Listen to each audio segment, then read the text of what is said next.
बोलो श्यावर रामचंद्र भगवान की जय। कल अरण्य कांड पूरा हुआ, आज सुंदर कांड शुरू होता है। आप सब हनुमान जी महाराज की पावन लीला चरित्र प्रेम से सुने और अच्छा लगे तो वीडियो सब्सक्राइब करें। अब सुंदर कांड शुरू होता है। श्री राम जय राम जय जय राम, श्री राम जय राम जय जय राम, श्री राम जय राम जय जय राम, श्री राम जय राम जय जय राम। शांत सनातन अप्रमेय परमाणुओं से परे निष्पाप मोक्ष रूप परम शांति देने वाले ब्रह्मा शंभु और शेष जी से निरंतर सेवित, वेदांत के द्वारा जानने योग्य सर्वव्यापक, देवताओं में सबसे बड़े, माया से मनुष्य रूप में दिखने वाले, समस्त पापों को हरने वाले, करुणा की खान, रघुकुल में श्रेष्ठ तथा राजाओं के शिरोमणि राम कहलाने वाले जगदीश्वर की मैं वंदना करता हूँ। हे रघुनाथ जी, मैं सत्य कहता हूँ और फिर आप सबके अंतरात्मा ही हैं, सब जानते ही हैं कि मेरे हृदय में दूसरी कोई इच्छा नहीं है। हे रघुकुल श्रेष्ठ, मुझे अपनी निर्भरा पूर्ण भक्ति दीजिए और मेरे मन को काम आदि दोषों से रहित कीजिए।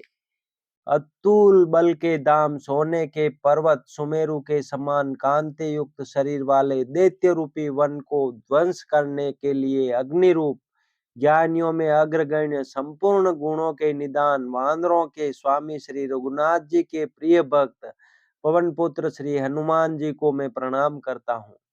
जामवन के सुंदर वचन सुनकर हनुमान जी के हृदय को बहुत ही भाए। वे बोले, हे भाई, तुम लोग दुख सहकर कंद मूल फल खाकर तब तक मेरी राह देखना जब तक मैं सीता जी को देखकर लौट न आऊं। काम अवश्य होगा, क्योंकि मुझे बहुत ही हर्ष हो रहा है। यह कहकर और सबको मस्तक नवाकर तथा हृदय में श्री रघुनाथ जी को धारण करके हनुमान जी हर्षित होकर चले। समुद्र के तीर पर एक सुंदर पर्वत था। हनुमान जी खेल से ही अनायास ही कूदकर उसके ऊपर जा चढ़े और बार बार श्री रघुवीर का स्मरण करके अत्यंत बलवान हनुमान जी उस पर से बड़े वेग से उछले। जिस पर्वत पर हनुमान जी पैर रखकर चले, जिस पर से वे उछले, वह तुरंत ही पाताल में धंस गया। जैसे श्री रघुनाथ जी का अमोघ बाण चलता है, उसी तरह हनुमान जी चले। समुद्र ने उन्हें श्री रघुनाथ जी का दूत समझकर मेनाक पर्वत से कहा कि हे मेनाक, तू इनकी थकावट दूर करने वाला हो, अर्थात अपने ऊपर इन्हें विश्राम दे। हनुमान जी ने उसे हाथ से छू दिया, फिर प्रणाम करके कहा, भाई, श्री रामचंद्र जी का काम किए बिना मुझे कहाँ विश्राम है। देवताओं ने पवन पुत्र हनुमान जी को जाते हुए देखा। उनकी विशेष बल बुद्धि को जानने के लिए परीक्षार्थ उन्होंने सुरसा नामक सर्पों की माता को भेजा। उसने आकर हनुमान जी से यह बात कही, आज देवताओं ने मुझे भोजन दिया है। यह वचन सुनकर पवन कुमार हनुमान जी ने कहा, श्री राम जी का कार्य करके मैं लौट आऊं और सीता जी की खबर प्रभु को सुना दूं, तब मैं आकर तुम्हारे मुंह में घुस जाऊंगा, तुम मुझे खा लेना। हे माता, मैं सत्य कहता हूँ, अभी मुझे जाने दे। जब किसी भी उपाय से उसने जाने नहीं दिया, तब हनुमान जी ने कहा, तो फिर मुझे खा न ले। उसने योजन भर 4 कोस में मुंह फैलाया।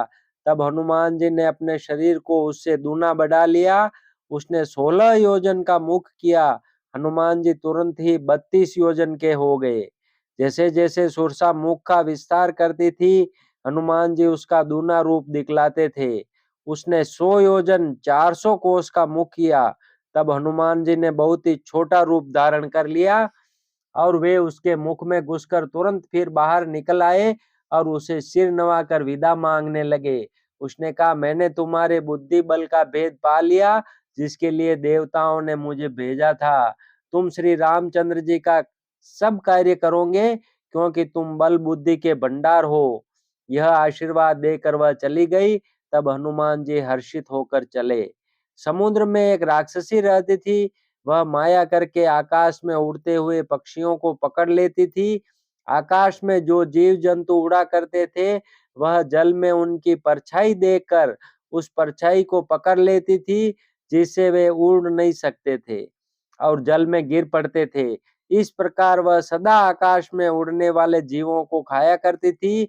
उसने वही छल हनुमान जी से भी किया। हनुमान जी ने तुरंत ही उसका कपट पहचान लिया। पवन पुत्र धीर बुद्धि वीर हनुमान जी उसको मारकर समुद्र के पार गए। वहां जाकर उन्होंने वन की शोभा देखी।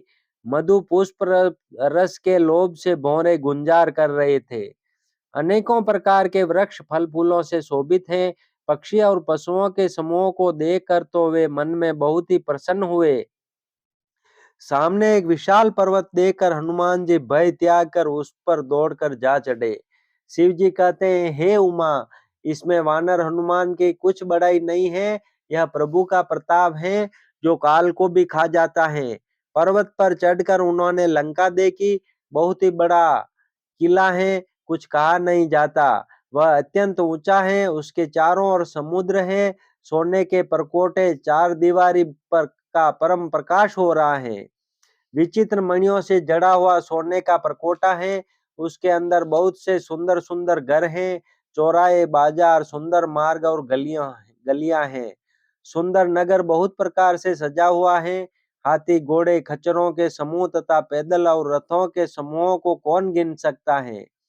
अनेक रूपों के राक्षसों के दल हैं, उनकी अत्यंत बलवती सेना वर्णन करते नहीं बनती। वन, बाग, उपवन, फुलवाड़ी, तालाब, कुएं और बावलियां सुशोभित हैं। मनुष्य, नाग, देवताओं और गंधर्वों की कन्याएं अपने सौंदर्य से मुनियों के भी मनों को मोह लेती हैं। कहीं पर्वत के समान विशाल शरीर वाले बड़े ही बलवान मल्ल गरज रहे हैं। वे अनेकों अखाड़ों में बहुत प्रकार से भिड़ते और एक दूसरे को ललकारते हैं। भयंकर शरीर वाले करोड़ों योद्धा यत्न करके बड़ी सावधानी से नगर की चारों दिशाओं में सब ओर से रखवाली करते हैं। कहीं दुष्ट राक्षस भैंसों, मनुष्यों, गायों, गधों और बकरों को खा रहे हैं। तुलसीदास ने इनकी कथा इसलिए कुछ थोड़ी सी कही है कि ये निश्चय ही श्री रामचंद्र जी के बाण रूपी तीर्थ में शरीर को त्याग कर परम गति पावेंगे। नगर के बहुसंख्यक रखवालों को देखकर हनुमान जी ने मन में विचार किया कि अत्यंत छोटा रूप धरूं और रात के समय नगर में प्रवेश करूं। हनुमान जी मच्छर के समान छोटा सा रूप धारण कर नर रूप से लीला करने वाले भगवान श्री रामचंद्र जी का स्मरण करके लंका को चले। लंका के द्वार पर लंकिनी नाम की एक राक्षसी रहती थी। वह बोली, मेरा निरादर करके बिना मुझसे पूछे कहाँ चला जा रहा है। हे मूर्ख, तूने मेरा भेद नहीं जाना। जहां तक जितने चोर हैं वे सब मेरे आहार हैं। महाकपि हनुमान जी ने उसे एक घूंसा मारा, जिससे वह खून की उल्टी करती हुई पृथ्वी पर लुढ़क पड़ी। वह लंकिनी फिर अपने को संभाल कर उठी और डर के मारे हाथ जोड़कर विनती करने लगी। वह बोली, रावण को जब ब्रह्मा जी ने वर दिया था, तब चलते समय उन्होंने मुझे राक्षसों के विनाश की यह पहचान बता दी थी कि जब तू बंदर के मारने से व्याकुल हो जाए, तब तू राक्षसों का संहार हुआ जान लेना। हे तात, मेरे बड़े पुण्य हैं जो मैं श्री रामचंद्र जी के दूत आपको नेत्रों से देख पाई। हे तात, स्वर्ग और मोक्ष के सब सुखों को तराजू के एक पलड़े में रखा जाए तो भी वे सब मिलकर दूसरे पलड़े में रखे हुए उस सुख के बराबर नहीं हो सकते जो लव क्षण मात्र के सत्संग से होता है। अयोध्यापुरी के राजा श्री रघुनाथ जी को हृदय में रखे हुए नगर में प्रवेश करके सब काम कीजिए। उसके लिए विष अमृत हो जाता है, शत्रु मित्रता करने लगते हैं, समुद्र गाय के खुर के बराबर हो जाता है, अग्नि में शीतलता आ जाती है।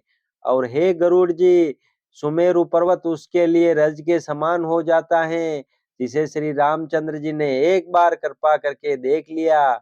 तब हनुमान जी ने बहुत ही छोटा रूप धारण किया और भगवान का स्मरण करके नगर में प्रवेश किया। उन्होंने एक एक महल की खोज की, जहां तहां असंख्य योद्धा देखे। फिर वे रावण के महल में गए। वह अत्यंत विचित्र था, जिसका वर्णन नहीं हो सकता।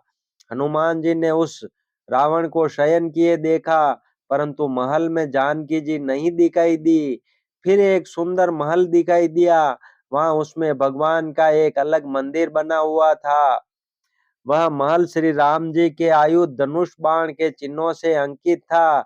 उसकी शोभा वर्णन नहीं की जा सकती। वहां नवीन नवीन तुलसी के वृक्ष समूहों को देखकर कपिराज श्री हनुमान जी हर्षित हुए। लंका तो राक्षसों के समूह का निवास स्थान है, यहाँ सज्जन साधु पुरुष का निवास कहाँ। हनुमान जी मन में इस प्रकार तर्क करने लगे। उसी समय विभीषण जी जागे। उन्होंने विभीषण ने राम नाम का स्मरण किया। हनुमान जी ने उन्हें सज्जन जाना और हृदय में हर्षित हुए। हनुमान जी ने विचार किया कि इनसे हट करके अपनी ओर से ही परिचय करूंगा, क्योंकि साधु से कार्य की हानि नहीं होती, प्रत्युत लाभ ही होता है। ब्राह्मण का रूप धरकर हनुमान जी ने उन्हें वचन सुनाए, पुकारा। सुनते ही विभीषण जी उठकर वहां आए, प्रणाम करके कुछ कुशल पूछी और कहा कि हे ब्राह्मण देव, अपनी कथा समझाकर कहिए, क्या आप हरि भक्तों में से कोई हैं? क्योंकि आपको देखकर मेरे हृदय में अत्यंत प्रेम उमड़ रहा है। अथवा क्या आप दीनों से प्रेम करने वाले स्वयं श्री राम जी ही हैं, जो मुझे बड़भागी बनाने घर बैठे दर्शन देकर कृतार्थ करने आए हैं। तब हनुमान जी ने श्री रामचंद्र जी की सारी कथा कहकर अपना नाम बताया। सुनते ही दोनों के शरीर पुलकित हो गए और श्री राम जी के गुण समूहों का स्मरण करके दोनों के मन प्रेम और आनंद में मग्न हो गए। विभीषण जी ने कहा, हे पवन पुत्र, मेरी रानी सुनो, मैं यहाँ वैसे ही रहता हूँ जैसे दांतों के बीच में बेचारी जीव। हे तात, मुझे अनाथ जानकर सूर्य कुल के नाथ श्री रामचंद्र जी क्या कभी मुझ पर कृपा करेंगे? मेरा तामसी राक्षस शरीर होने से साधन तो कुछ बनता नहीं और न मन में श्री रामचंद्र जी के चरण कमलों में प्रेम ही है। परंतु हे हनुमान, अब मुझे विश्वास हो गया कि श्री राम जी की मुझ पर कृपा है, क्योंकि हरि की कृपा के बिना संत नहीं मिलते। जब श्री रघुवीर ने कृपा की है, तभी तो आपने मुझे हट करके अपनी ओर से दर्शन दिए हैं। हनुमान जी ने कहा, हे विभीषण जी, सुनिए, प्रभु की यही रीति है कि वे सेवक पर सदा ही प्रेम किया करते हैं। भला कहिए, मैं ही कौन बड़ा कुलीन हूँ, जाति का चंचल वानर हूँ और सब प्रकार से नीच हूँ। प्रातः काल जो हम लोगों बंदरों का नाम ले ले, तो उस दिन उसे भोजन न मिले। हे सखा, सुनिए, मैं ऐसा अदम हूँ, पर श्री रामचंद्र जी ने तो मुझ पर भी कृपा ही की है। भगवान के गुणों का स्मरण करके हनुमान जी के दोनों नेत्रों में प्रेमाश्रुओं का जल भर आया। जो जानते हुए भी ऐसे स्वामी श्री रघुनाथ जी को बुलाकर विषयों के पीछे भटकते फिरते हैं, वे दुखी क्यों न हो। इस प्रकार श्री रामचंद्र जी के गुण समूहों को कहते हुए उन्होंने अनिर्वचनीय परम शांति प्राप्त की। फिर विभीषण जी ने श्री जानकी जी जिस प्रकार वहां लंका में रहती थी, वह सब कथा कही। तब हनुमान जी ने कहा, हे भाई सुनो, मैं जानकी माता को देखना चाहता हूँ। विभीषण जी ने माता के दर्शन की सब युक्तियां उपाय कह सुनाई। तब हनुमान जी विदा लेकर चले। फिर वही पहले का मशक छरी का रूप धारण कर वहां गए, जहां अशोक वन में वन के जिस बाग में सीता जी रहती थी। सीता जी को देखकर हनुमान जी ने उन्हें मन ही में प्रणाम किया। उन्हें बैठे ही बैठे रात्रि के चारों पहर बीत जाते हैं। शरीर दुबला हो गया है। सिर पर जटाओं की एक वेणी लट है। हृदय में श्री रघुनाथ जी के गुण समूहों का जाप करती रहती हैं। श्री जानकी जी नेत्रों को अपने चरणों में लगाए हुए नीचे की ओर देख रही हैं और मन श्री राम जी के चरण कमलों में लीन है। जानकी जी को दीन दुखी देखकर पवन पुत्र हनुमान जी बहुत ही दुखी हुए। हनुमान जी वृक्ष के पत्तों में छिप रहे और विचार करने लगे कि हे भाई, क्या करूं, इनका दुख कैसे दूर करूं। उसी समय बहुत सी स्त्रियों को साथ लिए सज धज कर रावण वहां आया। उस दुष्ट ने सीता जी को बहुत प्रकार से समझाया, साम दान भय और भेद दिखलाया। रावण ने कहा, हे सुमुखी, हे सयानी, सुनो, मंदोदरी आदि सब रानियों को मैं तुम्हारी दासी बना दूंगा। यह मेरा प्रण है। तुम एक बार मेरी ओर देखो तो सही। अपने परम स्नेही कौशलाधीश श्री रामचंद्र जी का स्मरण करके जानकी जी तिनके की आड़ पर्दा करके कहने लगी, हे दशमुख सुन, जुगनू के प्रकाश से कभी कमलिनी खिल सकती है। जानकी जी फिर कहती हैं, तू अपने लिए भी ऐसा ही मन में समझ ले। रे दुष्ट, तुझे श्री रघुवीर के बाण की खबर नहीं है। रे पापी, तू मुझे सोने में हर लाया है। रे अधम निर्लज, तुझे लज्जा नहीं आती। अपने को जुगनू के समान और रामचंद्र जी को सूर्य के समान सुनकर और सीता जी के कठोर वचनों को सुनकर रावण तलवार निकालकर बड़े गुस्से में आकर बोला, बोलो श्यावर रामचंद्र भगवान की जय। श्री राम जय राम जय जय राम, श्री राम जय राम जय जय राम, श्री राम जय राम जय जय राम, श्री राम जय राम जय जय राम।